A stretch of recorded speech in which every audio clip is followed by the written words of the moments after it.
హృదయం నిండిన దాన్ని బట్టి నోరు మాట్లాడుతుంది. హల్లెలూయా. మనసులో నిండున్న ఆలోచనలను బట్టి ఏది శ్రేష్టమైన వాటిని మనం ఏరుకొని వాటిని మన జీవితంలో ఇంప్లిమెంట్ చేస్తూ ఆ విధంగా మనం మాట్లాడుతూ ఉండాలి. హల్లెలూయా. ఎందుకంటే మన మాటలు మన జీవితాన్ని కొలిచే కొలబద్ద. హల్లెలూయా.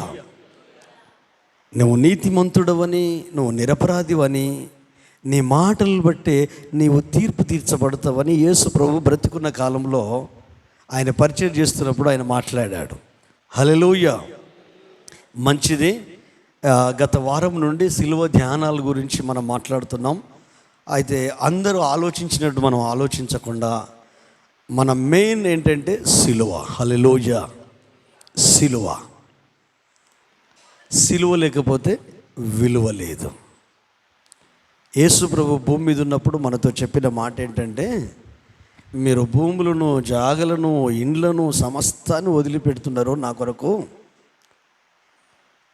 చివరికి మీ ప్రాణాన్ని త్యజించి మీ సిలువనెత్తుకొని నన్ను వెంబడించాలి.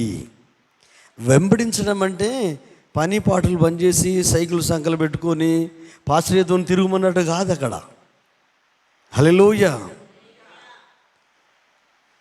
ఆయన భావాలను, ఆయన ఆలోచనలను, ఆయన ఉద్దేశాలను, ఆయన జ్ఞానాన్ని, ఆయన జీవితాన్ని అనుసరిస్తూ ఆచరిస్తూ ఈ భూమి మీద జీవించడం.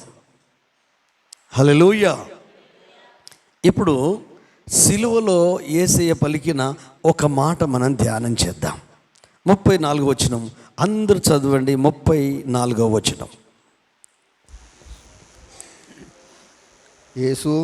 యేసు తండ్రి వీరేమి చేయుచున్నారో వీరు ఎరుగరు గనుక వీరిని క్షమించుమని చెప్పెను.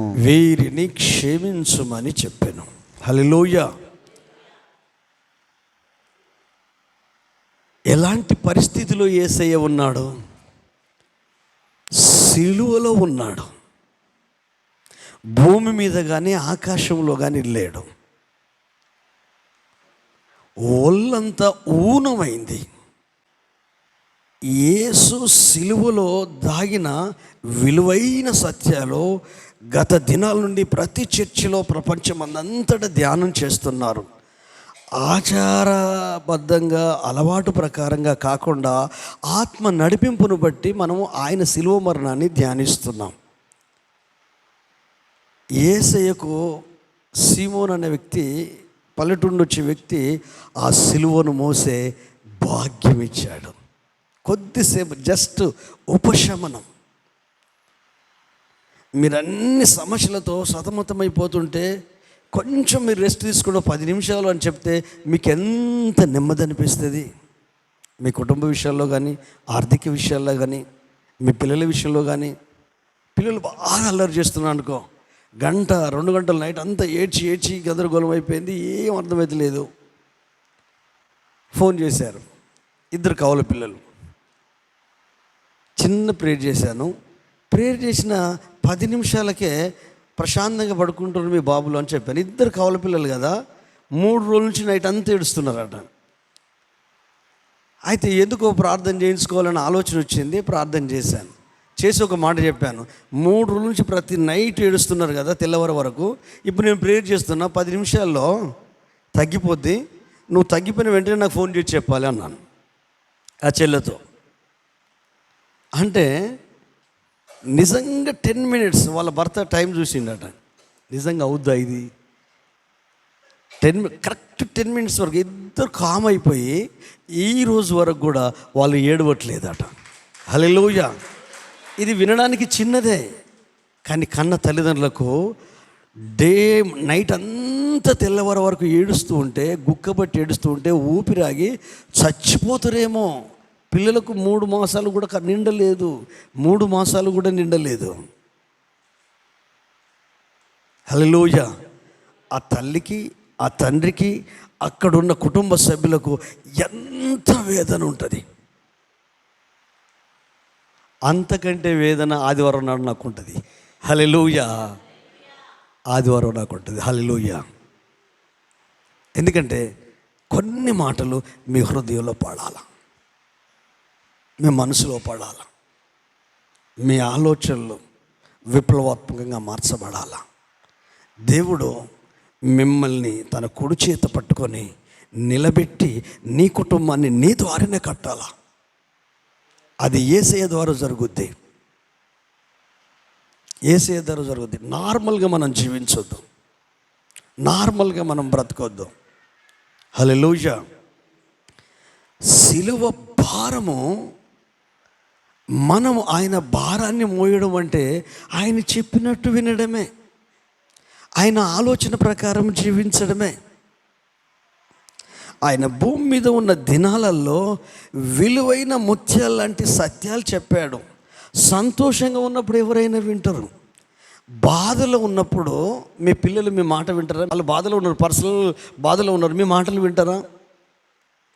తండ్రి తల్లిలో బాధలో ఉన్నారు, పిల్లల మాటలు వింటారా? అంటే ఆయనకి ఎన్ని బాధలు ఉన్నా, మానసిక సంఘర్షణ ఉంది, భౌతిక గాయాలు ఉన్నాయి, నమ్మక ద్రోహం ఉంది, ప్రేమించిన వాళ్ళు పారిపోయారు, నీతో పాటు మేము చనిపోతామని ముక్తకంఠంగా యూదా తప్ప 11 మంది శిష్యులు చెప్పారు. సావవలసి వచ్చినా మేము మిమ్మల్ని విడిచిపెట్టము, అవసరమైంటే మేము చావడానికి కూడా సిద్ధమే, ఆత్మాహుతి దళంలాగా. అంటే మిగతా 10 మంది శిష్యులు పేతురుతో పాటు 100 పాట పలికారు. కొద్ది క్షణాలలో మిడ్నైట్ గెత్సెమనే తోటలో యేసయ్య మీదికి దుమ్మిగా కత్తులు కటారాలు పట్టుకొని పెద్ద గ్యాంగ్ వచ్చింది. ఆ గ్యాంగులో యోధా ఉన్నాడు. యోధా, నిన్ను నమ్మి నీకు బాధ్యతను అప్పగిస్తే నన్నే శత్రువు చేతికి అప్పగిస్తావా? నేనంటాను, నిన్ను నీ ఆత్మ నమ్మి నిన్ను రక్షిస్తే నీ ఆత్మీయ జీవితాన్ని సాతానికి అప్పగిస్తున్నావా? నీ ఆధ్యాత్మిక జీవితాన్ని ఈ లోక సంబంధమైన అలవాట్లకు, ఆలోచనలకు బందీ చేసావా? నిన్ను నమ్మి నీ ఆత్మకు నిత్య జీవాన్ని ఇస్తే అందులో ఉన్న మాధుర్యాన్ని కుటుంబానికి, ఇరుగు పొరుగు వారికి ఆ సువాసనను, ఆ పరిమళ వాసనను పంచకుండా ఆ ఆత్మీయ జీవితాన్ని అటుకెక్కించేసి, ఆ ఆత్మీయ జీవితాన్ని తుంగలో తొక్కేసి నీకు నచ్చినట్టు, నీకు తోచినట్టు, నీకు అనిపించినట్టు నువ్వు జీవిస్తున్నావా అంటే మనకు తెలియకుండానే యూదా ఒకడు ఉన్నాడు. ఏది? మన ఆధ్యాత్మిక జీవితాన్ని పతనవస్థలోకి నడిపించేవాడు. కానీ ఆయన ప్రేమ మాత్రము మారదు. ఆశ్చర్యమైన ఆయన ప్రేమ మారదు. వెతికి రక్షించిన ఆయన ప్రేమ మారదు. ఆయన గుణం మారదు. ఆయన స్వభావం మారదు. మారితే నీవే మారాలి, నీ ఆలోచన విధానమే మారాలి, నీ అంతరంగ స్థితే మారాలి. మారగలిగే ఆ యొక్క దైవిక ప్రేమను పరిశుద్ధాత్మ ద్వారా నీ గుండెల్లో కుమ్మరించాడు, నీ హృదయంలో కుమ్మరించాడు. రోమా 5:5 ప్రకారము మన హృదయంలో కుమ్మరించబడింది ఏలయనగా ఈ నిరీక్షణ మనల్ని సిగ్గుపరచదు. దేవుడు పరిశుద్ధాత్మ ద్వారా తన ప్రేమను మన హృదయంలో కుమ్మరించి ఉన్నాడు. మనందరిలో ఆయన ప్రేమ ఉంది. లేకపోతే ఈ ద్రాతృత్వం ఎక్కడదండి? ఈ మందిరంకు రాగలిగే ఆ కొద్ది మనసు ఎక్కడదండి? ఎన్ని కష్టాలున్నా ఆయన సన్నిధికి వచ్చి కనబడిపోగలిగే ఆ మనసు ఎక్కడదండి? 122వ కీర్తన 1వ వచనం చదవండి ఒకసారి. 122వ కీర్తన 1వ వచనం చదవండి ఒకసారి, త్వరగా చదవండి. యెహోవా మందిరముకు వెళ్ళుదుమని, యెహోవ మందిరమునకు వెళ్ళుదునని జనులు నాతో అనినప్పుడు, నేను సంతోషించి తిని. ఆమేన్. హల్లెలూయా, హల్లెలూయా. యూదా డేంజర్గా అనుకుంటున్నాం, మనకు తెలియకుండా మన లోపల ఉంటాడు. క్రీస్తును మరలా సిలువకేయడానికి, క్రీస్తును మరలా బాధ పెట్టడానికి, క్రీస్తు మనస్తత్వాన్ని ఇబ్బంది పెట్టడానికి లోకం రూపంలో, మనుషుల రూపంలో, సమస్యల రూపంలో వాడు బుసలు కొడుతూ ఉంటూ వాడు అలింగనం చేసుకుంటాడు. యేసుని అలింగనం ముద్దు పెట్టుకున్నట్టు. అంటే మనకు అర్థం కాదు. వాళ్ళు కత్తిలతో గుదియలతో వచ్చేసి ఏం చేశారంటే బందిపోటు దొంగను బంధించినట్టు బంధించేశారు యేసయ్యను. ఇంత మిడ్ నైట్ రావాల్సిన అవసరం ఏముంది? అనుదినము నేను దేవాలయంలోనూ ప్రజల మధ్యలోనే ఉన్నాను కదా. చెలికాడా, నువ్వు చేయాల్సిన పని చేయన్నాడు. ఎప్పుడైతే ముద్దు పెట్టుకున్నాడో తీసుకొని వెళ్తున్నారు. శిలువ శ్రమలకు వెళ్తున్నాడు. జనాలందరూ ఆయన వెంబడిస్తున్నారు. ఎన్ని రకాల శ్రమలు అంటే 24 గంటలు తనతో ఉన్న శిష్యులు వారికి మహిమను చూపించాడు రూపాంతర కొండ మీద. జనానికి అర్థం కానివి ఉపమానాలను విడమర్చి పరలోక సత్యాలు చెప్పాడు. అధికారాన్ని ఇచ్చి అధికారాన్ని ఉపయోగిస్తే యేసేలాగా వీరు దయ్యాలను వెళ్ళగొట్టారు, వీళ్ళు రోగులను బాగు చేశారు. వీళ్ళు ఎక్కడికి వెళ్తే అక్కడ అద్భుతాలు జరిగాయి. 70 మంది శిష్యులు ఇద్దరిద్దరుగా గ్రామాలకు పంపించాడు యేసయ్యతో ఉన్నప్పుడు. వాళ్ళందరూ వచ్చి, అయ్యా మేము ప్రార్థన చేస్తే మేము దయ్యాలు వెళ్ళగొట్టాము, మేము రోగులు బాగు చేసామని సంతోషిస్తుంటే దీనికి సంతోషిస్తున్నారా? మీ పేర్లు జీవగ్రంథములో లిఖించబడ్డాయి అని ఇంకొక వండర్ఫుల్ మాట అంటారు. ప్రభువా, జ్ఞానులకు మేధావులకు మరుగుపరిచి పసిబాలులకు బయలుపరిచినందుకు నేను నిన్ను స్తుతిస్తున్నాను. పసిబాలురు అంటే ఏంటిది? చెప్పితే వినగలిగే వాళ్ళు, సొంత పైచాని వాడేటోళ్ళు కాదు, చిన్న పిల్లలు, పసిపిల్లలు.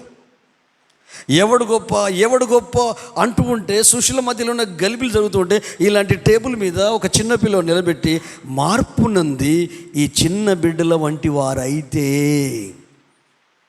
పరలోక రాజ్యం మీది. హల్లెలూయా. అంటే మీ పిల్లల్ని మీరు ఎప్పుడన్నా కొట్టారా? చిన్న పిల్లల్ని కొట్టలేదా? కొడితే ఏమైనా పగ పెట్టుకున్నారా? మీ మీద ద్వేషం పెట్టుకున్నారా? మనం వాడిని పట్టించుకోము, ఆ పిల్లలు కూడా పట్టించుకోము. వాడు మెల్లి డాడీ అంటాం, పుల్లు కొట్టినాం మనం. గుర్తు పెట్టుకోరు. హల్లెలూయా. నీకు ప్రతిదీ కష్టం గుర్తుంది, ప్రతి బాధ గుర్తుంది, ప్రతి అన్యాయం గుర్తుంది, ప్రతి ఇబ్బంది గుర్తుందంటే ఇంకా నువ్వు చిన్న బిడ్డ వంటి వాడివి కాలేదు. ఎందుకు కాలేదు? రీజన్ ఏంటి? ఒక 2 వచనాలు చదువుకుందాం. మీకా గ్రంథం 6వ అధ్యాయం 6, 7, 8 వచనం. మీకా 6వ అధ్యాయము 6వ వచనం నుండి 8 వరకు. ఏమి తీసుకొని వచ్చి నేను యెహోవాను దర్శించును, ఏమి తీసుకొని వచ్చి మహోన్నతుడైన దేవుని సన్నిధిని నమస్కారం చేతును. అవును. దహన బలులను 7 దూడలను అర్పించి దర్శింతునా, 1000 కొలది పొట్టేలును, 1000 నదులంత విస్తారమైన తైలంను ఆయనకు సంతోషంతో కలగజేతునా. నా అతిక్రమములకై నా జ్యేష్ఠపుత్రుని నేను ఇత్తునా, నా పాప పరిహారమునకై నా గర్భఫలంను నేను ఇత్తునా. మనుషుడా ఏది ఉత్తమమో అది నీకు తెలియజేయబడి ఉన్నది. న్యాయముగా నడుచుకొనుటయు కనికరమును ప్రేమించుటయు దీన మనసు కలిగి నీ దేవుని ఎదుట ప్రవర్తించుటయు ఇంతే కదా యెహోవా నిన్ను అడుగుచున్నాడు. ఆమేన్, ఆమేన్, ఆమేన్. హల్లెలూయా. గట్టిగా చప్పలు కొడదామా? హల్లెలూయా. న్యాయంగా ప్రవర్తించడం. రెండోది ఏంటిది? కనికరము, ప్రేమ, దీన మనసు. ఇవి కలిగి ఉండి జీవించడమే నీ నుండి కోరుతున్నాను. ఇవి 4 ఉన్న వ్యక్తికి క్షమించడం ఇబ్బంది కాదు. 34వ వచనం దగ్గరికి వస్తున్నా. హల్లెలూయా. ఇవి 4 ఉన్న వ్యక్తికి క్షమించడం ఇబ్బంది కాదు, ఓర్చుకోవడం ఇబ్బంది కాదు, అర్థం చేసుకోవడం ఇబ్బంది కాదు. కనికరం ఉంది, ప్రేమ ఉంది, న్యాయంగా ప్రవర్తించడం ఏంటో నీకు తెలుసు, అన్యాయం ఏంటో తెలుసు, న్యాయం ఏంటో తెలుసు. న్యాయంగా ప్రవర్తిస్తున్నావు, కనికరంతో నింపబడ్డావు, దైవిక ప్రేమతో నింపబడ్డావు, దీన మనసు కూడా ఉంది. ఇదే కదా నీ దేవుడు నీ నుండి కోరేది. ఇవన్నీ ఉన్నాయని రుజువు చేయడం ఎలా అంటే, కలువరి సిలువలో ఒకవైపు దొంగ తిడుతున్నాడు, నువ్వు దేవుడు అయితే దిగవై అని చెప్తున్నాడు. ఇంకొక వైపు ప్రజలు మాకు బరబ్బే కావాలి, యేసును సిలువకేయండి సిలువకేయండి అని కేకలే గెలిచాయి. ఈ మాటలని ఈ ప్రజలకు ఏ అన్యాయం చేశాడు యేసయ్య? 5 రొట్టెలు 2 చేపలు 20,000 మందికి పంచడం అన్యాయమా? చాంద్ర రోగులను, పక్షవాతం జబ్బులను బాగు చేయడం అన్యాయమా? నడుమొంగిపోయి 18 సంవత్సరాల నుంచి ఒక తల్లి ఇబ్బంది పడుతూ మందిరానికి వస్తున్న ఆ తల్లి నడుము మీద చేతులు పెట్టి చక్కగా నిలబడగలిగేటట్టు అద్భుతం చేయడం అన్యాయమా? 18 సంవత్సరాల సైతాన్ పరపిడనున్న ఆ కట్లను తెంపడం అన్యాయమా? ఏ ద్రోహం చేశాడు, ఏ అన్యాయం చేశాడు? ఈ పిచ్చి జనం ఉండే యేసయ్యను సిలువకేయి, వాని రక్తము మా మీద మా పిల్లల మీద ఉండునుగాక, ఆ శాపం మా మీదకి మా కుటుంబం మీదకి వచ్చుకునుగాక అని వాళ్ళు శపించుకున్నారు. నేనంటాను, క్రైస్తవులైన మీరందరూ, పరిశుద్ధాత్మలో ఉన్న మీరందరూ, భార్యాభర్తలైన మీరందరూ, తల్లిదండ్రులైన మీరందరూ, పిల్లలైన మీరందరూ ఎన్నిసార్లు అనుకున్నావు నేను చస్తే బాగుండని? ఏమండి, నేనుంటే నీకు ఏర్పడతలేదు, నేను చావాలి అని నువ్వేం చేస్తున్నావు నీకు తెలియకుండా? బైబిల్ అంటుంది, మీ నోట బూతులు రానివ్వకుడి, సరసక్తులైనను బూతులైనను ఇది కాదు, ఎల్లప్పుడూ కృతజ్ఞతా వచనమే ఉచ్చరింపుడి. దేవుడు మీ జీవితంలో కలిగిన చేసిన మేలులను బట్టి ఆ మేలులను జ్ఞాపకం చేసుకుంటూ కృతజ్ఞతతో మీ జీవితాల ముందు కొనసాగండి. మంచి భర్తనిచ్చావు, మంచి భార్యనిచ్చావు, మంచి పిల్లల్నిచ్చావు, మంచి కుటుంబాన్ని ఇచ్చావు, మంచి దైవజనులనిచ్చావు, మంచి సంఘాన్ని ఇచ్చావు, మంచి వాతావరణాన్ని ఇచ్చావు, మంచి ఉద్యోగాన్ని ఇచ్చావు, మంచి జ్ఞానాన్ని ఇచ్చావు, మంచి ఆరోగ్యాన్ని ఇచ్చావు, మంచి విషయం ఇచ్చావు, ప్రార్థన జీవితాన్ని ఇచ్చావు, బైబిల్ ధ్యానం ఇచ్చావు, ఈ భార్యను భర్తను అర్థం చేసుకునే గుణం ఇచ్చావు అని మనకున్న మంచి విషయాలు గుర్తు చేసుకొని కృతజ్ఞతలు చెల్లించాలి. మీరు సంభాషించినప్పుడు ఎల్లప్పుడూ కృపాసహితముగాను మీ సంభాషణలో ఉప్పు వేసినట్లు కృపాసహితముగా ఉండవలను.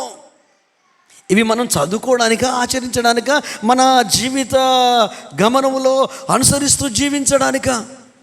ఇవేమైనా నీతిబోధలా? ఇవేమైనా స్కూల్లో చెప్పే ఉపన్యాసాలా? రాజకీయ నాయకుల ఉపన్యాసాలా? ఆలోచించండి. ఈ ఉగాది పండుగను ఏమంటారండి? చెడ్రూసులు అంటారా? ఏమంటారు దాన్ని? చెడ్రూసులు అంటే ఏంటి చెప్పండి? ఏమేమి కలిపితే? తీపి, పులుపు, చేదు, వగరు, ఇంకా ఎన్ని? 9 ఎన్ని? 6 ఇవి కలిస్తేనే లైఫ్. హల్లెలూయా. అంత సంతోషం ఉంటే ఏం నేర్చుకుంటాం? అన్ని బాధలు ఉంటే బ్రతికేట బాగుంటుంది. ఈ ఆహారం మన లైఫ్లో ఉండాలి. హల్లెలూయా. కారం ఉండాలి, ఒగరు ఉండాలి, తీపి ఉండాలి, పులుపు ఉండాలి, చేదు ఉండాలి. హల్లెలూయా. జీవితం అంటే అది. అందులో ఉన్న మాధుర్యాన్ని అనుభవించగలుగుతాం. నన్ను ఎవరేమనొద్దంటే కుదురుతుందా? నన్ను నా భర్త ఏమన్నదు, ఇంత దెబ్బ కూడా వేయొద్దు అంటే వెళ్ళిపోతుంది. కొడతావా? కొట్టు అని ఆ కర్ర తీసుకుపోయి మనో డౌన్ అయిపోతాడు. నేనేం తక్కువ లేను, నిన్ను నవ్వుతా అని ఈమె లేచింది అనుకో, ఏముంది అక్కడ? ఏం జరుగుతుంది? కష్టాలు లేని వాళ్ళు ఎవరు లేరు, బాధ లేని వాళ్ళు ఎవరు లేరు. భార్యాభర్తలు అన్నప్పుడు కష్టాలు ఉంటాయి, పిల్లలు ఉన్నప్పుడు కష్టాలు ఉంటాయి, కుటుంబం ఉన్నప్పుడు కష్టాలు ఉంటాయి. ఈ కష్టాల నుంచి విడిపించగలిగే దేవుడు ఒక ఆయన ఉన్నాడు. హల్లెలూయా. ఈ సిలువలో 2 దొంగలుంటే ఒక దొంగేమో అవమానపరుస్తున్నాడు, ఒక దొంగేమో గేలి చేస్తున్నాడు. దేవుడు నిన్ని మంచి కార్యాలు చేస్తావు కదయ్యా, ఇప్పుడు నిన్ను నువ్వు కాపాడుకో, నన్ను కాపాడు అని అంటున్నాడు. వీడు మనిషి, వీనేం మెంటాలిటీ? వీని ఆలోచన విధానం ఏంటి? కానీ పక్కనున్నాడు కూడా ఉన్నాడు, వండర్ఫుల్ మ్యాన్. ఇద్దరు నేరస్తులే. యేసయ్య నేరస్తుడు కాదు. మనం స్వతహాగా పాపలం. తల్లి గర్భంలో పాపంతోనే చేయబడ్డాము. తల్లి గర్భం నుండి పాపంతోనే బయటకు వచ్చాము. పాపంలోనే జన్మించాము. పాపంలోనే గర్భం ధరించింది. కానీ యేసయ్య లోపల ఏ పాపము లేదు. ఈ పాపము లేని పరమ పవిత్రుణ్ణి ఈ సభ్య సమాజము, ఈ జనము, ఆ శిక్షలో ఉన్నవాడు కూడా ఇక క్షణాలలో వాళ్ళు చచ్చిపోతారన్నా కూడా యేసయ్యని తిడతాడండి వాడు. కానీ పక్కనున్నాడు ఒక మాట అన్నాడు, అయ్యా నాకు మరణం రాకముందో, నాకు ఈ శిక్ష పడకముందో నేను ఆలోచించాను, కానీ అంత డీప్గా ఆలోచించలేదు. ఈ కష్టం నా కన్నీళ్ళను తెరిచింది. నా మానసిక నేత్రాలను, నా మానసిక ఆలోచనను విప్లవాత్మకంగా మార్చింది. నీకు ఒక రాజ్యం ఉందని నాకు అర్థమైంది. ఆ రాజ్యాన్ని నేను విశ్వసిస్తున్నాను. అదే సమయంలో నాకు ఒక ఆశ ఉంది. నీ రాజ్యంలో నన్ను జ్ఞాపకం చేసుకుంటావా? హల్లెలూయా. మరి సేమ్ సమస్యలో ఉన్నారు ఈ ముగ్గురు. వాని మెంటాలిటీ చూడు, యేసయ్య మెంటాలిటీ చూడు, ఈ పక్కోని మెంటాలిటీ చూడు. హల్లెలూయా. వీళ్ళు ముగ్గురు చూస్తాను, ప్రపంచంలో ఎన్ని తలకాలు ఉన్నాయి. అప్పుడప్పుడు పుర్రెకో బుద్ధి అని. పుర్రెకో బుద్ధి ఏమీ లేదు. అది మనం పెరగడం వల్ల సమాజం యొక్క ప్రభావం, మనుషుల ప్రభావం, తల్లిదండ్రుల ప్రభావం, కుటుంబ సభ్యుల ప్రభావం, లొకాలిటీ ప్రభావం, ఏరియా ప్రభావం, కాలనీ ప్రభావం, ఇవన్నీ మనకు తెలియకుండానే మన మనసులో ఒక మస్లాగా, ఒక దుమ్ములాగా అవి పేరుకుపోయి ఉండి అవే జీవితం అని బ్రతుకుతున్నాం. అందుకనే మనం చేయాల్సింది ఏంటంటే, ఆయన దగ్గరకు వచ్చినప్పుడు మన మనసులో ఉన్నదంతా కుమ్మరించేసేయాలి. హల్లెలూయా. ఈరోజు ప్రభు మనతో మాట్లాడే విషయం ఏంటంటే, ఏది నిన్ను అడుగుతున్నాడు? ఇన్ని కష్టాలలోనూ ఆయన తండ్రి వీరేమి చేయుచున్నారో వీరు ఎరగరు కనుక వీరిని క్షమించు అంటే, క్షమించడం సాధ్యమా? ఓర్చుకోవడం సాధ్యమా? అర్థం చేసుకోవడం సాధ్యమా? భర్త భార్యను అర్థం చేసుకోవడం, ఇక నేనేం చేసినా అది ఓర్చుకుంటుంది అని అదే చేసాడు. భార్య భర్తను అర్థం చేసుకోరు, పిల్లలు తల్లిదండ్రులను అర్థం చేసుకోరు, తల్లిదండ్రులు పిల్లలను అర్థం చేసుకోరు. వీటన్నిటినీ పక్కకు పెట్టి ఫస్ట్ దేవుని అర్థం చేసుకో, దేవుని శక్తిని అర్థం చేసుకో, దేవుని ప్రేమను అర్థం చేసుకో, దేవుని జ్ఞానాన్ని అర్థం చేసుకో, దేవుని కనికరాన్ని అర్థం చేసుకో, దేవుని యొక్క దీనత్వాన్ని అర్థం చేసుకో, దేవుని యొక్క తగ్గింపును అర్థం చేసుకో. హల్లెలూయా. దేవుని యొక్క న్యాయాన్ని అర్థం చేసుకో. అర్థం చేసుకున్న దాన్ని ఆచరిస్తూ ఉండండి. మన లైఫ్లో ఇవన్నీ ఉండాలి. యేసయ్య లైఫ్లో ఇవన్నీ ఉన్నాయి. కష్టం ఉంది, బాధ ఉంది, నష్టం ఉంది, వేదన ఉంది.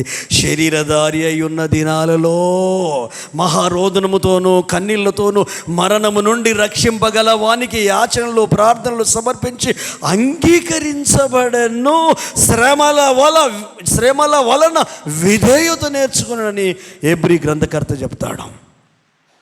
శ్రమ అంటే భయం, కష్టం అంటే భయం, సంతోషం అంటే భయం, ఆనందం అంటే భయం, అన్నీ రావాలా, కానీ ఆత్మీయంగా ప్రభుతో ఉండాలి. హల్లెలూయా. అన్నీ రావాలా, ఆత్మీయంగా ప్రభుతో ఉండాలి. యోబులాగా తండ్రి నాకు తోడుగా ఉన్నాడు గనుక నేను ధైర్యంగా ఉన్నాను అని చెప్తాడు యేసయ్య. ఆ క్లిష్ట పరిస్థితిలో, ఆ కష్టకాలంలో హృదయం కఠినం కాలేదు, మనసు కఠినం కాలేదు. కనికరంతో నింపబడిన క్రీస్తు, ప్రేమతో నింపబడిన క్రీస్తు, దీనత్వం మనసు కలిగిన క్రీస్తు హల్లెలూయా తన లైఫ్లో చూపించాడండి. సిలువ ఎవరికి ఇస్తాడండి? అతి నీచమైన మరణం సిలువ మరణం. అంటే ప్రెస్టేజ్, అంటే నేను నాది అనే అహంభావం, అది గుర్తింపును కోరుతుంది, ఐడెంటిటీని కోరుతుంది.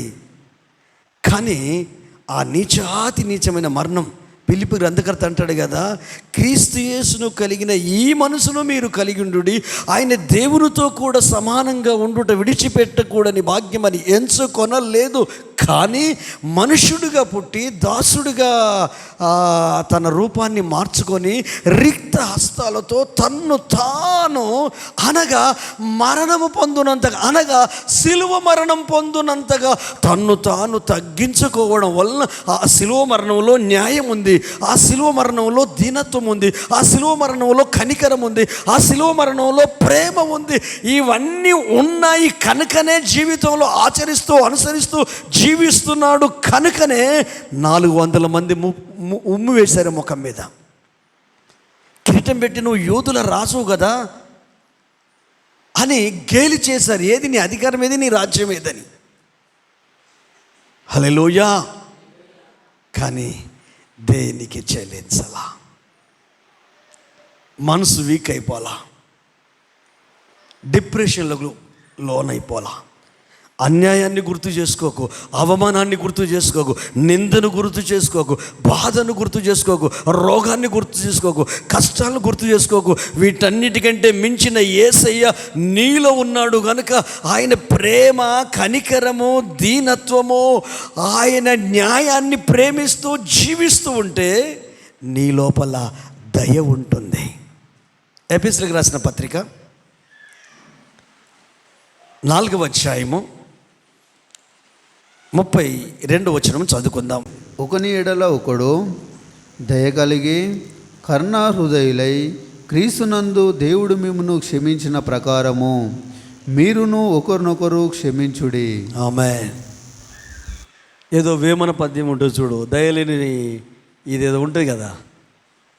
అంటే ఒకరి ఎడల ఒకరు దయ కలిగి కరుణాహృదయులై. కరుణాహృదయులు అంటే కొన్నిసార్లు ఒట్టడిగానే ఏదేదో పని చేసుకుంటూ ఉంటాము. ఆ చిన్న పిల్లని చూడగానే చిన్నపిల్లడు ఆ పని పక్క పెట్టుకొని గట్టిగా వచ్చి హత్తుకుంటాం.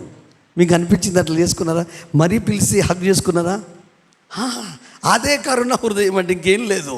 ఎవరి ఎడల ఒకరి ఎడల ఒకరు దయ కలిగి కరుణా హృదయం ఉంటే క్షమించగలుగుతాం, మర్చిపోగలుగుతాం. క్రైస్తవులో ఉన్న ఒక గొప్ప క్వాలిటీ ఏంటంటే, జీవితానికి అల్టిమేట్ మెయిన్ పునాది ఏంటంటే క్షమించడం, మర్చిపోవడం. భర్తను నువ్వు క్షమించలేవు, నీకు నచ్చినట్టు ఉండడు కదా. భార్యను నువ్వు క్షమించలేవు, నువ్వు చెప్పినట్టు ఉన్నది కదా. పిల్లలు నువ్వు క్షమించలేవు, మీరు చెప్పినట్టు వినరు కదా. క్షమించు, న్యాయంగా ఉండు, దయచూపు, తగ్గించుకో. కానీ అసలు ఆయనను పట్టుకో. యేసయ్యా నేనేం చేయలేను, నువ్వు యేసును గట్టిగా పట్టుకో. గట్టిగా యేసయ్యను పట్టుకున్న హన్నా జీవితంలో అద్భుతం జరగలేదా? గర్భఫలం గురించి కాదు నేను చెప్పేది. సమస్య వచ్చింది, గర్భఫలం. ఆమె సమస్య గర్భఫలం. నీకు ఇంకొక సమస్య ఉండొచ్చు, లేకుంటే గర్భఫలమే కావచ్చు. ఎందుకు గర్భఫలం ఇచ్చాడు దేవుడు? తనను గురించి తాను బాధపడడం, ఆలోచించడం మానేసింది. అందుకే అద్భుతం జరిగింది. నీ గురించి నీవు ఆలోచించినంత కాలం అద్భుతాలు జరగవు. నా కుటుంబం ఇట్లుంది, నా పిల్లలు ఇట్లున్నారు, నా భర్త ఇట్లున్నాడు, నా భార్య ఇట్లుంది, మా సంఘం ఇట్లుంది, మా సహవాసం ఇట్లుంది, ప్రజలు ఇట్లున్నారు, ఇట్లున్నారు అని వీటి మీద తిరుగుతూ ఉంటే, ప్రభువా ఈ ప్రజలు ఇట్లా ఉన్నారు కరెక్టే, కానీ ఇక్కడ ఆరాధన సరిగా లేదు, బలిపీఠం దగ్గర సరి అయిన క్రమము లేదు, ప్రజలు ఇబ్బందులు పడుతున్నారు, కానీ నిజమైన సేవ జరగాలంటే నువ్వు నాకు కుమారుణ్ణి ఇచ్చావనుకో, ఆ కొడుకును నీకే ఇచ్చేస్తాను. పాలు మర్చిన వెంటనే. హల్లెలూయా. ఆమె ఆలోచన ఎట్లా చేంజ్ అయిందండి ఒక్కసారి ఆలోచించారా?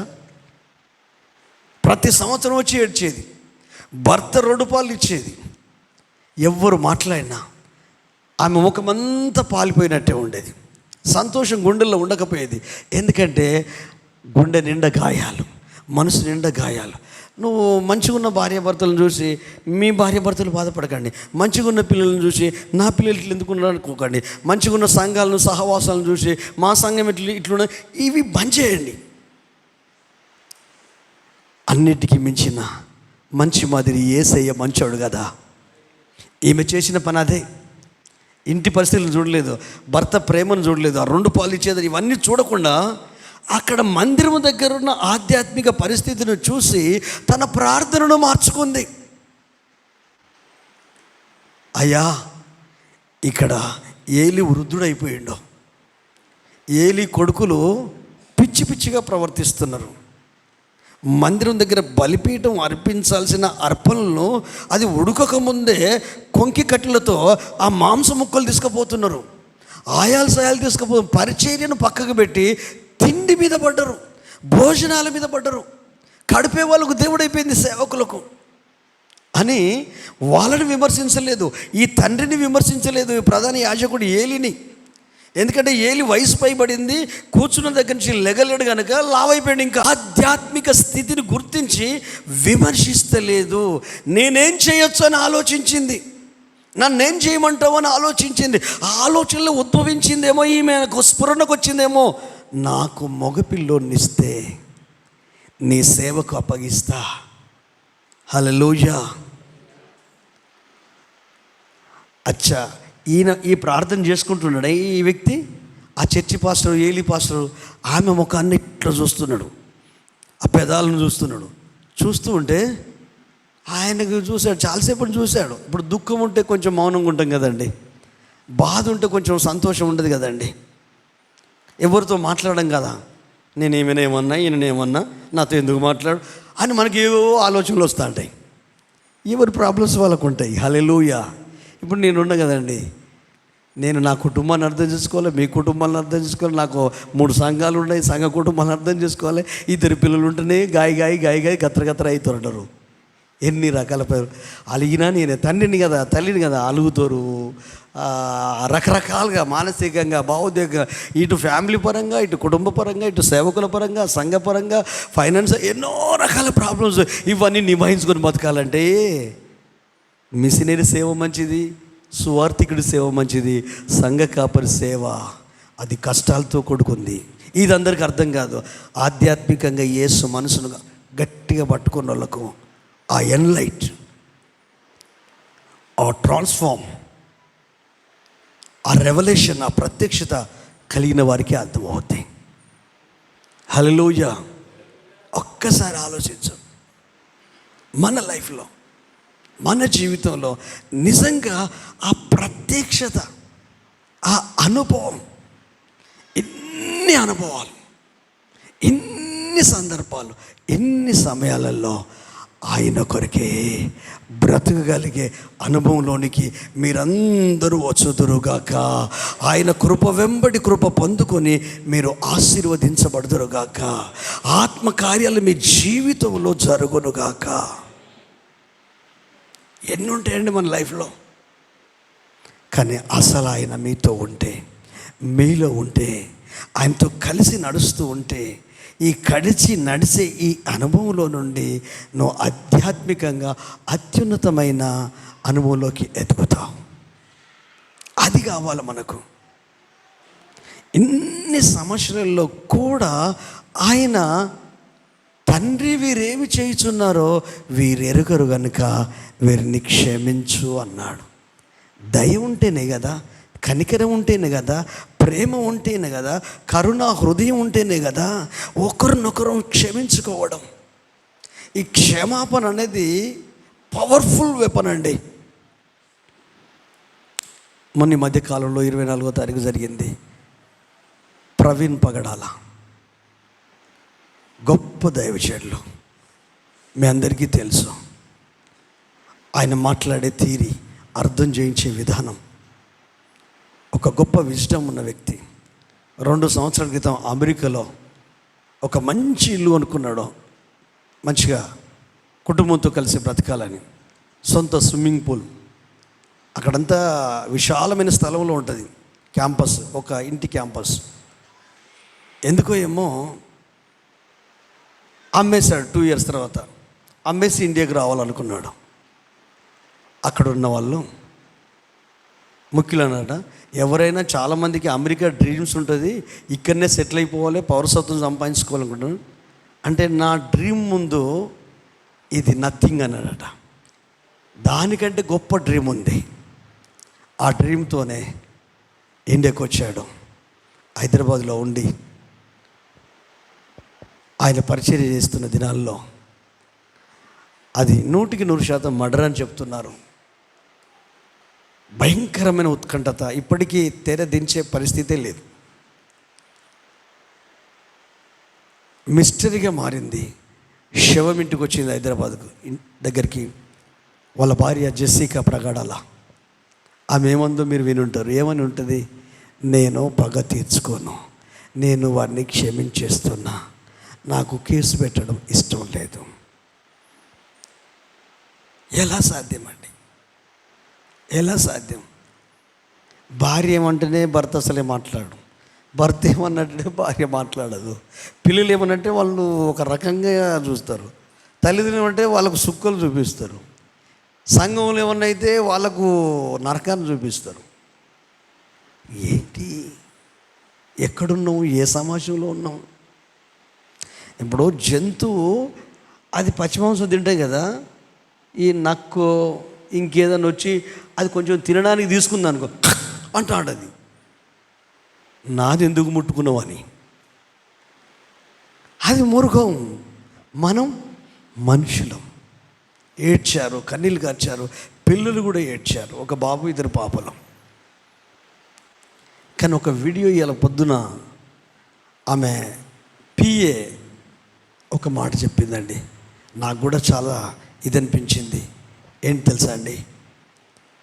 ఒక జాన్వరి నుండే జరుగుతుంది, నాకు థ్రెడ్స్ ఉన్నాయి, నన్ను చంపాలని చాలామంది చూస్తున్నారు అని తన మరణ భయం గురించి పోస్ట్ చేశాడు. ఆయన ఫాలోవర్స్ కావచ్చు, చూసే దైవజనులు ఎవరైనా కూడా అసలు మీరు ఇలాంటి పోస్ట్ పెట్టబడి ఏంటి మరణ భయం, ఎవరు నేను చంపుతున్నట్టున్నారు అని క్రైస్తవుల్లో సింగిల్ పర్సన్ కూడా మెసేజ్ పెట్టలేదట అండి, తెలుసుకోవడం కొరకు. ఏమైంది ఇట్లా పెట్టావు? పోయిన 2 వారాల క్రితం తనతో చెప్పిన మాట ఏంటంటే, నాకు నిజంగా మరణ భయం ఉంది, నన్ను చంపొద్దు అని విన్నవించుకున్నాను, క్షమించమని కూడా చెప్పాను, నాకు మరణం వస్తుంది నాకు తెలుసు, కానీ నాలాంటి వ్యక్తి బాధలో ఉన్నాడంటే ఒక్క వ్యక్తి కూడా దానికి రిప్లై ఇవ్వలేకపోయాడు. క్రైస్తవ సమాజం, క్రైస్తవ సంఘాలు, పెద్ద పెద్ద దైవజనులు. అంటే క్రైస్తవ్యానికి ఎప్పుడు యూనిట్ వస్తుంది? ఎప్పుడు ఐక్యత వస్తుంది? అయితే నా చావుదారునన్న ఆ ఐక్యత రావాలి. అందుకే చావును సంతోషంగా స్వీకరించాడు. ఆ మరణం వలన ఉభయ తెలుగు 2 రాష్ట్రాలలో క్రైస్తవ్యం అంతా ఒక్క తాటి మీదకి వచ్చింది, ఐక్యతలోనికి వచ్చింది. నిన్న కిలా వరంగల్లో ఉన్న 7 సంఘాలు మనం ర్యాలీ చేద్దామని చెప్తే నిన్న 7 గంటల నుంచి 9:30, 10 గంటల వరకు అదే కిలా వరంగల్ పెద్ద చర్చి నుండి నాయుడు పంప అయ్యే అది పంపు దగ్గరికి పెట్రోల్ పంపు దాకా ర్యాలీ చేసుకుంటూ వచ్చాము. 3 కోట్లకు సెంటర్ అయిన శమన్లో దేవుని యొక్క ప్రేమ సువార్తను ప్రకటించే భాగ్యము దేవుడు నాకు ఇచ్చాడు. 7 సంఘాల వాళ్ళు, సంఘస్థులందరూ కలిసి వాళ్ళకి అక్కడే చెప్పాను. ఎప్పుడో చెప్పిన నినాదం, గుండుతో గుండెని పిలిస్తే వచ్చేది రక్తమే, కానీ మనిషి మారడం. సమాజ స్థాపనకు చట్టము కాదు, తుపాకీ గొట్టము కాదు, యేసే. మతము మత్తు, కులం కొల్లు, ధనం దగ, దేవుడే దిక్కు. ఇది నా నినాదం. ఎప్పటి నుంచో సందర్భం వచ్చినప్పుడు చెప్తూ ఉంటా.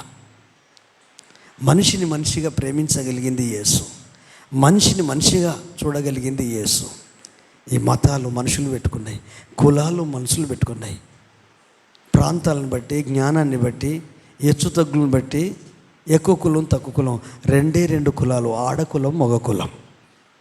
చాలాసార్లు పిల్లలు అంటారు కదా, పెద్దవాళ్ళు కూడా అంటారు కదా, నిన్ను కోస్తే పాలు వస్తాయి, నన్ను కోస్తే రక్తం వస్తాయా? ప్రతి మనిషి దేవుని పోలిక. ఆయన చావు మూలంగా ఈరోజు క్రైస్తవ్యం సమాజం అంతా ఐక్యతలోకి వచ్చింది. ఏంటండి ఆ జనం? ఏ రాజకీయ నాయకునికి అండగా నిలబడు. ఎక్కడ శాంతి నిరసన ర్యాలీ. అసలు క్రైస్తవులు ఎంత మంచోళ్ళండి. శాంతి నిరసన ర్యాలీ అని క్రొవ్వొత్తులు పట్టుకొని నివాళులు అర్పిస్తూ యేసయ్య కొరకు హతసాక్షి అయ్యాడు. హల్లెలూయా. యేసయ్య ప్రజలతో ఉన్నాడు, ప్రజల మధ్యలో ఉన్నాడు, ప్రజల కొరకు బ్రతికాడు, ప్రజల కొరకు చనిపోయాడు. లక్షల మంది, వందల మంది. ఆయన ఏమన్నాడు తెలుసా? అనుదినము దేవాలయంలో ఉన్నాను, మీ కళ్ళెదుట ఉన్నాను, ఒక బందిపోడు దొంగ మీదకి వచ్చినట్టు ఈ మిడ్ నైట్ రాత్రిపూట కత్తులతో గుదిలతో వచ్చారు అని. కానీ పేతురు కొంచెం మనలాగా ఉద్రేకపరుడే. వెంటనే మల్కు అనే ఒక వాని సేవకుని ఆ చెవును తెగ నరికాడు. అంటే పేతురు దగ్గర కూడా కత్తి ఉంది, ప్రార్థన చేసేటప్పుడు కూడా కత్తి ఉంది. అప్పుడప్పుడు మనం ఎంత మంచిగా మాట్లాడినా మన మనసులో కత్తులు ఉంటాయి. మాటలే కత్తులు. భర్త మారతలేడంటే ఎందుకు మారతలేడు? భార్య మారతలేడంటే ఎందుకు మారతలేదు? పిల్లలు మారతలే. నీ మాటలు బాకులు పొడుచుడు, అందుకనే చచ్చిపోతున్నారు. పోయిన వారంలో చూశాను, 9వ తరగతి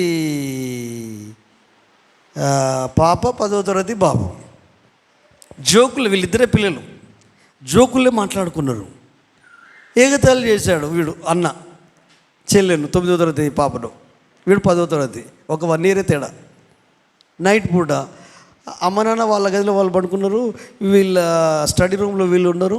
ఇక ఈమె బెడ్రూమ్లోకి వెళ్ళిపోయి లాకేసుకున్నది.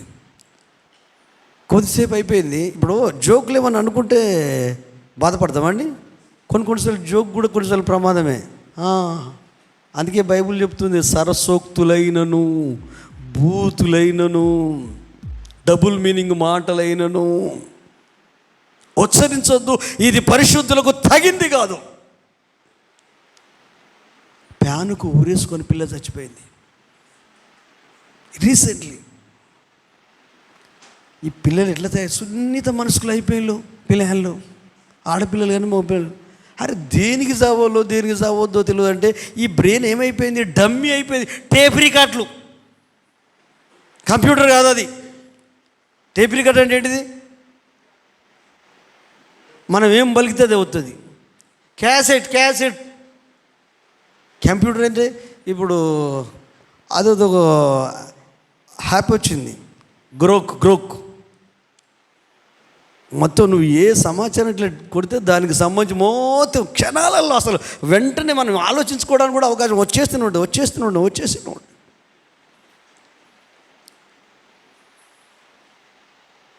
అంటే వీళ్ళను ఒక మనసు, ప్రేమ, దయ, కనికరము, దీనత్వం లేకుండా మన పిల్లల్ని మనం పెంచుతున్నాం. అందుకే నష్టాల పాలవుతున్నాం, కష్టాల పాలవుతున్నాం. మీరేం మాట్లాడినా 1కి 10 సార్లు ఆలోచించండి. ఈ పిచ్చి జనానికి అర్థం కాలేదు. కానీ యేసే అంటున్నాడు, వీరేమి చేస్తున్నారో వీరేరు కనుక వీరిని క్షమించు. ఆయన చావు వలన ఐక్యత వచ్చింది. ఈ ఐక్యత ప్రతి సంఘంలో కూడా రావాలి. నా కాడి సులువైనది, తేలికైనది, నా యొద్ద నేర్చుకొనుడి. అందుకే మనం ఏం చేయాలంటే, మనం భూమి మీదనే మారాలండి. భూమి మీదనే మారాలి. చనిపోయిన తర్వాత ఆయన గురించి ఇంతమంది వచ్చారు, కానీ బ్రతుకున్నప్పుడు ఒక్కరన్నా ఎందుకు ఇలా జరిగింది, అసలు నీకు ఏం జరిగింది అంటే క్రైస్తవ్యం యూనిటీ కావాలని. కానీ యేసయ్య కలువరి సిలువలో, హల్లెలూయా, ఆయన క్షమాపణ ఈరోజు నీకు, నాకు, నా జీవితాలకు, మన జీవితాలకు ఒక నిత్య జీవాన్ని ఇచ్చింది. చెడ్డోని క్షమిస్తామా? అన్యాయం చేసిన క్షమిస్తామా? అరే భర్తను చంపారండి. ఒరిస్సాలో ఆ దైవజనుడిని, 2 మగపిల్లల్ని చాలా అందంగా ఉంటారు, చాలా వాళ్ళు మంచి పరిచర్య, మదర్ తెరెసా లాగా సేవ చేశారు.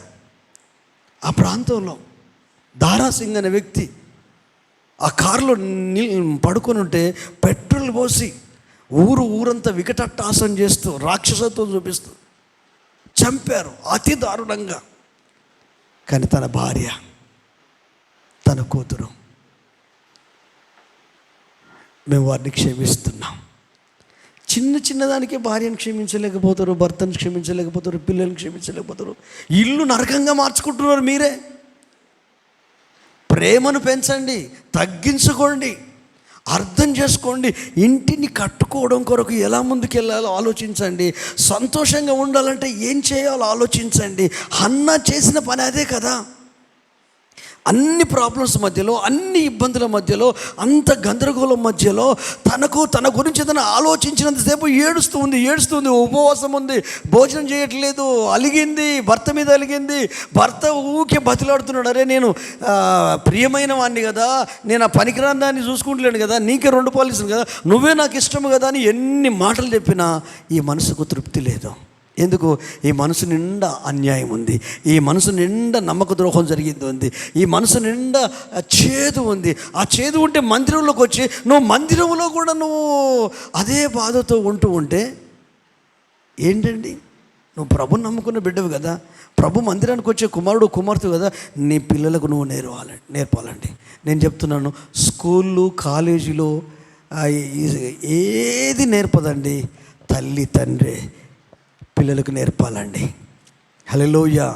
తల్లి ఓడే మొదటి బడి. హల్లెలూయా. జీవిత విలువలు, దేవుని విలువలు చిన్నప్పటి నుంచే నేర్పండి.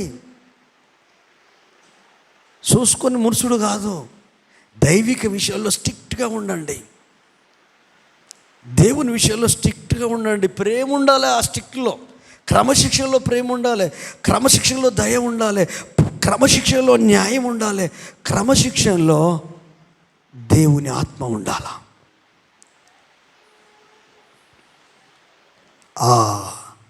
ఏలి, నువ్వు తాగింది దిగలేదమ్మా, నువ్వు పక్కకు పెట్టు. కంగారు పడ్డదా? ఇష్టం వచ్చినట్టు మాట్లాడిందా? నీకు ఎట్లా పడతాడు ఆయన? నువ్వు వయసులో పెద్దోడు, కళ్ళు కనిపిస్తున్నావు, ముసలుడు, బాగా హుషారున్నావు నువ్వు. నా బాధలు నాకున్నాయి, నువ్వే మాట్లాడదాం, మంచిగా తిని కూర్చొని ఇక్కడ కదలకుంటున్నావు నువ్వు. నా బాధ నీకేమైనా తెలుసా? నేను ఎంత వేదన పడుతున్నానో అని ఏమైనా మాట్లాడిందా అండి? మాట్లాడలేదు. నా ఏలినవాడా, నీ దృష్టికి నన్ను పనికి మాలిన దానిగా ఎంచవద్దు. అత్యంత కోప కారణాన్ని బట్టి మనసులో బాధ ఎక్కువ ఉండడం వలన, నా హృదయం కఠినంగా ఉండడం వలన, క్షమించే గుణం నాకు లేకపోవడం వలన, దయ అనేది లేకపోవడం వలన, న్యాయం అనేది లేకపోవడం వలన, నా గురించే నేను స్వార్థపూరితమైన ఆలోచనతో ఆలోచించడం వలన నా బ్రతుకంతా అతలాకుతలమైంది. కానీ అవన్నిటిని పక్కకు పెట్టి ఇక్కడ జరుగుతున్న ఈ పరిస్థితులు నా మనోనేత్రాలను తెరిచాయి, నా మనసు నేత్రాలు తెరిచాయి, నా ఆలోచన విధానాన్ని మార్చాయి, నా ప్రార్థననే మార్చుకున్నాను. నాకు మగపిల్లోని ఇస్తే వెంట్రుకల మీద క్షౌరూకతి పెట్టాను, మొక్కుబడి చేస్తాను, మందిరంలో వదిలిపెడతాను, పాలు విడిచిన వెంటనే వదిలిపెడతానని నేను తీర్మానం తీసుకున్నానయ్యా. అంటే అయ్యో నేను పొరపడ్డానమ్మా, హల్లెలూయా, నువ్వు చిన్నదానివైనా నన్ను క్షమించు తల్లి. నీ మనసులో ఇంత బాధ ఉందా? నాకు తెలియదు కదా, చెప్తేనే తెలుస్తుంది కదా. సరే, తప్పకుండా నీ ప్రార్థనకు జవాబు వస్తుంది అని చెప్పాడు. ఇంటికి వెళ్ళింది, ఆ నెల అటైపోయింది. హల్లెలూయా. గర్భం కన్ఫర్మ్ అయింది, ప్రెగ్నెన్సీ కన్ఫర్మ్ అయిపోయింది. భర్తకు చెప్పింది, ఏమండి ఈ సంవత్సరం నేను మందిరానికి రాను. ఎందుకే? ఇంకా కనే టైము ఉంది, ఈ 9 నెలల్లో కన్నది చిన్నోడు ఉన్నాడు. అరే నువ్వు ప్రార్థన చేసుకున్నావు కదా, దేవుడి కుమారుడు నాకు ఇవ్వాలని ప్రార్థన చేసుకున్నావు, ఇది చూపిద్దాం దైవజనునికి. లేదు నేను రాను, మీరు వెళ్ళండి ఈ సంవత్సరం. మళ్ళీ నెక్స్ట్ ఇయర్ మళ్ళీ రానంటది. ఎందుకు చెప్పండి? పాలు విడిచినంత వరకు రాదు. హల్లెలూయా. మనం ఒక్కనే పంపిస్తే ఏం జ్ఞానం అండి. స్టిక్ ఆన్ అయింది, దాని ఇచ్చిన మాట, దేవునికి ఇచ్చిన మాటకు స్టిక్ ఆన్ అయింది. పాలు మరుచు వరకు ఇంటి దగ్గర, బైబిల్లో చదువుకోండి, ఇంటి దగ్గరనే ఉంటుంది. వాడు పాలు విడిచిన తర్వాత 2 సంవత్సరాలకు 3 సంవత్సరాలు పాలు విడుస్తారు కదా, పాలు విడిచిన తర్వాత చంటి పిల్లోని తీసుకొని వానికి ఒక ఏపోదు ధరించి చేసింది. యాజకుల వస్త్రం కుట్టింది, చేతితోనే కుట్టినట్టుంది. కానీ బాధ అనిపించలేదు. లేక కలిగిన కొడుకు చాలా అందంగా ఉండి ఉంటాడు. వమ్ము, నా కొడుకు, నా సేవకు. ఈ రోజులలో సేవకు రమ్మను, మీ కొరకే బతుకుతాను, మీ కొరకే జీవిస్తాను. దేవుని కొరకు బతికితే కొన్ని వందల కుటుంబాలు ఆశీర్వదించబడతాయి. మీ స్వార్థం సిలువకెక్కునుగాక.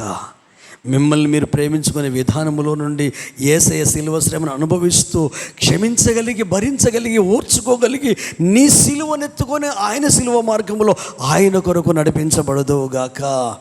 మందిరానికి వచ్చింది.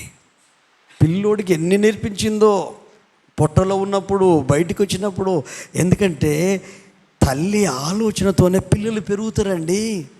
ఏ సెన్స్ తల్లికి ఉంటుందో ఆ తల్లి సెన్స్తో పిల్లలు పెరుగుతారు. మీరు చూడండి, మరి మీరు గర్భంతో ఉన్నప్పుడు ఎలాంటి ఆలోచనలతో మీరు ఆలోచించుకున్నారో అట్లనే వస్తుంది. వాళ్ళకి అదే విషయం వస్తుంది, అదే జ్ఞానం వస్తుంది. జెంట్స్ కొన్ని తండ్రి వస్తాయి కావచ్చు, కానీ ఎక్కువ తల్లి వస్తాయి. దేవుని గురించి ఆలోచించావా? నీ కొడుకు గురించి ఆలోచించావా? ఆలోచించి బయటకు వచ్చిన వానికి ఎప్పుడు చెప్తున్నావు, నువ్వు సేవకుడు ఎన్ని రోజులు ఉన్న పాలు మార్చేంతవరకు, ఎన్ని రోజులు ఉన్న చెప్పి వాడు ఫిక్స్ అయిపోయాడు మెంటల్గా. అతనికి ఇబ్బంది అనిపించలేదు, కష్టం అనిపించలేదు, బాధ అనిపించలేదు. వదిలిపెట్టింది. ఏలికి నమస్కారం చేశాడు, అక్కడ వదిలిపెట్టింది. అతనికి సమూయేలు పేరు పెట్టుకుంది. యెహోవాను అడిగి నేను తీసుకున్నాను కనుక సమూయేలు అని పెట్టింది. ఆ సమూయేలు ఏలికి యెహోవా ఎదుట పరిచర్య చేయుచుండెను. ఆమేన్. ఇవి రెండు చాలా ముఖ్యమండి మన లైఫ్లో. ఏలి ఎదుట యెహోవాకు సేవ. ఎలీషా ఏలి చేతుల మీద నీళ్లు పోయడం. నేను అందుకే చెప్తానండి, మీ ఆధ్యాత్మిక అభివృద్ధి పొందాలి అంటే వాక్యం చెప్పే వ్యక్తిని గౌరవించగలిగితే, ప్రేమించగలిగితే మీ ఆధ్యాత్మిక జీవితం ఫ్లరిష్ అవుతుంది. ఇది దేవుని ప్యాటర్న్. అయితే వ్యక్తి గుణగణాలను గుర్తుపెట్టుకొని ప్రేమించడం, గౌరవించడం, వినడం ఇబ్బంది అవుతుంది. కానీ నీ ఆధ్యాత్మిక జీవితాన్ని కనుక ప్రేమిస్తే మీరు రోజు సంతోషంగా ఉంటారు. హల్లెలూయా. ఆత్మీయ విషయాల్లో, భౌతిక విషయాల్లో మీరు మీ కుటుంబ సభ్యులు ఒకరినొకరు గౌరవిస్తుంటే గౌరవం వస్తుంది, ఒకరినొకరు ప్రేమిస్తుంటే ప్రేమే వస్తుంది, ఒకరినొకరు అర్థం చేసుకుంటే అర్థం చేసుకుంటారు, ఒకరికొరకొకరు త్యాగం చేస్తే అందులో మాధుర్యం ఉంటుంది. ఫస్ట్ నాకు కావాలని మనం అనుకున్నప్పుడు మనమే అది చేయాలి అని యేసయ్య చెప్పాడు. మనమే అది చేయాలి అని. కాబట్టి దేవుని సన్నిధి సమర్పించింది. ఆ తర్వాత చూస్తే గొప్ప దీర్ఘదర్శి సమూయేలు సౌలును, దావీదును అభిషేకించి చరిత్ర పుటలో నిలిచిపోయాడు. పొరపాటు లేకుండా, తప్పు లేకుండా. తప్పు చేసిన సౌలును బట్టి రాత్రంతా బాధపడుతున్నాడు. ఆయన సాక్ష్యం చదవండి. ఎద్దును కానీ గాడిదను కానీ నేను తీసుకోలేదు, కాకపోతే సమూయేలు కొడుకులు లంచగొండులైపోయి సేవకులు కాలేకపోయారు, డబ్బు మాయలో పడ్డారు. హల్లెలూయా. సంఘ సహవాసంలో ఇవన్నీ జరగాలంటే 4 ఉండాలండి. ఏంటి చెప్పండి? న్యాయంగా ప్రవర్తించడం, కనికరం, ప్రేమ, దీన మనసు కలిగి ప్రవర్తించడం. ఇవి ఎట్లా వస్తాయి? పరిశుద్ధాత్మ ద్వారా మాత్రమే నేర్చుకోగలుగుతాం. ఆ పరిశుద్ధాత్మ దేవుడు మాత్రమే మనకు క్షమించగలిగే మనసునిస్తాడు. హల్లెలూయా. ఈరోజు ప్రభు నీతో మాట్లాడుతున్నాడు. సహోదరి సహోదరుడా, ఒక్కసారి ఆలోచించు. నీ ఆలత ఎలా ఉంది? నీ నడిపింపు ఎలా ఉంది? నీ హృదయ వైఖరి ఎలా ఉంది? అసలు నువ్వు ఎందుకు మందిరానికి వస్తున్నావు? ఎందుకు ఆరాధనకు వస్తున్నావు? ఈ సహవాసంలో, సంఘంలో నిన్ను, నీ ఫ్యామిలీని ఎందుకు జతపరిచాడు? ఈ పరిచయంలో ఎందుకు పాలిభాగస్తుడుగా చేశాడు? దేవునికి నీకున్న అనుభవాలు ఏంటి? ఇవి ఆత్మ సంబంధమైనవేనా? భౌతికంగా క్రియలు కనపడకూడదా? నీ ప్రేమ కనపడకూడదా? నీ సమయాన్ని వెచ్చించకూడదా? నీ డబ్బును వెచ్చించకూడదా? నీ జ్ఞానాన్ని వెచ్చించకూడదా? నీవు దేవునిలో ఆయన కృపను పొందుకొని ఆయన సన్నిధిలో నడవకూడదా? హల్లెలూయా. హల్లెలూయా. యేసయ్య ఎన్ని పనులు చేశాడు భూమి మీద ఉన్నప్పుడు, ఎన్ని పనులు చేశాడు, ఎంతమందితో మాట్లాడాడు. ఒంటరిగా మాట్లాడాడు, గుంపులతో మాట్లాడాడు, ముగ్గురితో మాట్లాడాడు, 12 మందితో మాట్లాడాడు. సముద్ర తీరంలో దయ్యాలు పడుతున్న ఒంటరిగా ఉన్న వ్యక్తిని దర్శించి ఆ రోగిని ఆ సాతాను శక్తి నుంచి విడిపించాడు. నీకు ఫ్యామిలీ ఉంది, కుటుంబం ఉంది, పిల్లలు ఉన్నారు, బాధ్యతలు ఉన్నాయి, అన్నీ ఉన్నాయి. ఇవన్నీ నిర్వర్తించగలగాలంటే వాటికి కావాల్సిన జ్ఞానాన్ని, శక్తిని, స్వస్థతను, విడుదలను, కుటుంబాన్ని కట్టే దేవుడు, ముందుకు నడిపించే దేవుడు, విడిపించే దేవుడు, సంపూర్ణ ఆరోగ్యంతో దీవించే దేవుడు, మరణాన్ని తొలగించే దేవుడు, శాపాన్ని కొట్టివేసే దేవుడు, రోగాన్ని బాగు చేసే దేవుడు ఎన్ని ఉన్నాయి. మీ పిల్లలు మిమ్మల్ని ఎంత అర్థం చేసుకుంటారు, మీ ఫ్యామిలీ మిమ్మల్ని ఎంత అర్థం చేసుకుంటారు. ఈ ప్రపంచం అంతా యేసయ్య కుటుంబం. ఆయన మనకు తండ్రి, పరలోకమందున్న తండ్రి. ఆయన కుమారులము, కుమార్తెలము. ఇదొక వసుదైక కుటుంబం, విశ్వ కుటుంబము. ఈ కుటుంబంలో మనము చెల్లెలము, అక్కలము, పెద్దన్న యేసుక్రీస్తే. ఆయన భావాలు మనకు రావాలి, ఆయన ఆలోచనలు మనకు రావాలి, ఆయన క్రియలు మనం చేయగలగాలి అంటే పరిశుద్ధాత్మ దేవునితో సహవాసం చేయాలి. ఆయన సన్నిధిలో నువ్వు ప్రార్థిస్తావు కదా, ఒంటరి ప్రార్థన. ఏమని ప్రార్థిస్తున్నావు? ఆచార సంబంధమైన ప్రార్థన, అలవాటు ప్రకారం చేసే ప్రార్థన, ఏదో మందిరాన్ని కొలుస్తున్నాను, వాక్యం వింటున్నాను, ఇదేనా? లైఫ్లో చేంజ్ వద్దా? ఆలోచించు. మీ ప్రాంతంలో, మీ గ్రామంలో ఒక దైవజనుడు ఉన్నాడంటే ఊరికినే ఉంటున్నాడా? వాళ్లకు సర్వము దేవుడే. హల్లెలూయా. సమస్తము దేవుడే. ఆ రాజ్యంలో ప్రజలు అనుకున్నట్టే ఈ మడికొండలో ఉన్న వాళ్ళందరూ అనుకుంటున్నారు, అంతే తప్ప. కానీ మీరు చాలా ఆశీర్వాదాలు మిస్ అయిపోతున్నారు, సహకరించక మిస్ అయిపోతున్నారు, దశమ భాగాలు ఇవ్వక మిస్ అయిపోతున్నారు, కానుకలు సమర్పించక మిస్ అయిపోతున్నారు, పరిచర్యలో పాలు పంపులు పొందక మిస్ అయిపోతున్నారు. ఎన్నో విషయాలు ఈ సంఘములో పులిపిట్ నుండి పరిశుద్ధాత్మ దేవుడు నేర్పిస్తున్నాడు, బోధిస్తున్నాడు, అర్థం చెప్పిస్తున్నాడు, ఉపమానాలు చెప్తున్నాడు. విని సంతోషించి అలాగుంటావా? ఆచరిస్తావా? ఆచరణలోకి వస్తావా? యాక్టివేషన్లోకి దిగవా? క్రియారూపంలోకి దిగవా? ఈ రోజు నుండి నీవు నీలో ఉండకుండా నీవు ఆత్మలోకి వచ్చదుగాక, పరిశుద్ధాత్మలోకి వచ్చదుగాక, వాక్యము నిన్ను కంట్రోల్ చేసునుగాక, నీ అనుభవం పక్కకు వెళ్ళిపోవునుగాక, నీ జ్ఞానం పక్కకు వెళ్ళిపోవునుగాక, నీ జీవితంలో ఎన్నెన్ని అనుభవాలు ఉన్నాయో అవన్నీ తొలగిపోయి దేవుడు మాత్రమే ఆయన క్రైస్ట్ సెంటర్డ్గా నీ ఉండుగాక. క్రీస్తు ప్రధాన కేంద్రంగా ఉండి ఆ ప్రధాన కేంద్రమైన యేసు నుండి నువ్వు ఆలోచనలు పొందుకుండుగాక, నడిపింపును పొందుకుండుగాక, ప్రార్థనాత్మను పొందుకుండుగాక, క్షమాపణాత్మను పొందుకుండుగాక, పరిచర్యను గురించిన భారంతో నింపబడుదుగాక. నార్మల్ పర్సన్ నువ్వు కాదు, నువ్వు శ్రేష్టమైన వాడు, శ్రేష్టమైన దానవు. నీ కొరకు దాచి ఉంచిన మేలు చాలా ఉంది, కానీ చాలా విషయాల్లో బ్యాక్ అయిపోయావు. న్యాయంగా ప్రవర్తించడం మర్చిపోయావేమో. ఈ రోజు నుండి న్యాయంగా ప్రవర్తించు, ఈ రోజు నుండి ప్రేమతో నింపబడు, ఈ రోజు నుండి కనికరముతో నింపబడు, ఈ రోజు నుండి దీనత్వంతో నింపబడు. ఇలాగూ జీవించడమే దేవుడు నీ నుండి కోరుతున్నాడు. అలాంటి పరిస్థితులు అయితేనే తప్ప కనికరముతో, క్షమాపణతో నింపబడలేవు. కానీ నా దేవుడి లోపల ఈ గుణాలు ఉన్నాయి కనుకనే ఆయన క్షమించాడు, ఆశీర్వదించాడు, బలియాగమైపోయాడు, మనల్ని పరలోకంలో తనతో పాటు కూర్చుండబెట్టుకున్నాడు, వారసత్వంలోకి నడిపించాడు, జ్యేష్ఠుల సంఘంలోనికి నడిపించాడు, పరలోకపు మహిమలోనికి నడిపించాడు, పౌరసత్వంలోకి నడిపించాడు. ఈ లోకము శాశ్వతం కాదు. ఈ ఆస్తి, డబ్బు, ఈ హోదా, గౌరవము, ఈ అందము, ఈ సమస్తము శాశ్వతము కాదు. యుగాయుగాలు ప్రభుతో ఉండాలి. ఆధ్యాత్మికంగా నీ సొంత ఆలోచనతో నడిపించబడడం ప్రారంభించావు. లోక ఇన్ఫ్లుయెన్స్, మనసులో ఇన్ఫ్లుయెన్స్, కష్టాలు, కన్నీళ్ళు, బాధలు, అవమానాలు, ఇరుకులు, ఇబ్బందులు ఇవన్నీ యేసయ్యకు నీకంటే ఎక్కువ వచ్చాయి. కానీ ఆయన నిన్ను ప్రేమించి నీకులాగా ఉండకుండా నువ్వు ఎలా ఉన్నా నిన్ను క్షమించాడు. ప్రభు క్షమించలాగునా నీవు క్షమించాలి. ఒకరినొకరు కరుణా హృదయాలు కలిగి ప్రభు మిమ్మల్ని క్షమించలాగున మీరు క్షమించాలి. ప్రార్థిస్తామా? ఒక్కసారి 2 చేతులు పైకెత్తి మనస్ఫూర్తిగా స్తోత్రాలు చెల్లిద్దామా? హల్లెలూయా, హల్లెలూయా. కృతజ్ఞతలయ్యా, కృతజ్ఞతలయ్యా, కృతజ్ఞతలయ్యా. రాబా శాందాలారా రాదా బహుశాలా రాదాబా. అయ్యా నన్ను క్షమించయ్యా. చాలా విషయాలు తప్పిపోయానయ్యా, ప్రార్థించడం తప్పిపోయాను, ఎన్నో కోల్పోయానయ్యా, నాకు అర్థం కాలేదు. మనుషులు బట్టి కోల్పోయానయ్యా, వ్యక్తులను బట్టి కోల్పోయానయ్యా, వాళ్ళని బట్టి కోల్పోయానయ్యా, ఆత్మీయ స్థితినే కోల్పోయానయ్యా. ఒకప్పుడు ఆనందం నాకు లేదయ్యా, ఒకప్పుడు ఆత్మీయత నాకు లేదయ్యా, ఒకప్పుడు సంతోషం నాకు లేదయ్యా, ఒకప్పుడు విశ్వాసం నాకు లేదయ్యా, ఒకప్పుడు మంచి మనసు నాకు లేదయ్యా. అయితే ఎందుకు లేదని అనుకున్నాను, కానీ న్యాయంగా ప్రవర్తించడం మర్చిపోయానయ్యా, కనికరంతో నింపబడడం మర్చిపోయానయ్యా, ప్రేమ కలిగి జీవించడం మర్చిపోయానయ్యా, తగ్గించుకొని దీన మనసు కలిగి ప్రవర్తించడం మర్చిపోయానయ్యా. అయితే పరిశుద్ధాత్మదేవా, నువ్వు నాలోనూ నాతోనూ ఉన్నావు, నీవే నాకు శక్తిని ఇవ్వాలి, ఇవ్వగలిగే శక్తిని ఇవ్వాలి, అర్థం చేసుకోగలిగే జ్ఞానాన్ని ఇవ్వాలి, కనికరంతో నన్ను నింపాలి, ప్రేమతో నన్ను నింపాలయ్యా. నా ఇంటిని నేను కట్టుకోవాలి, నా పిల్లల్ని నేను కట్టుకోవాలి, నేను వెళ్ళే సంఘానికి దీవెనకరంగా ఉండాలి, నా దేశంలో కుటుంబాలకు నేను దీవెనకరంగా ఉండాలి, నా తోటి వారికి, నా అన్నదమ్ములకు, నా బంధుమిత్రులకు నేను దీవెనకరంగా ఉండాలి.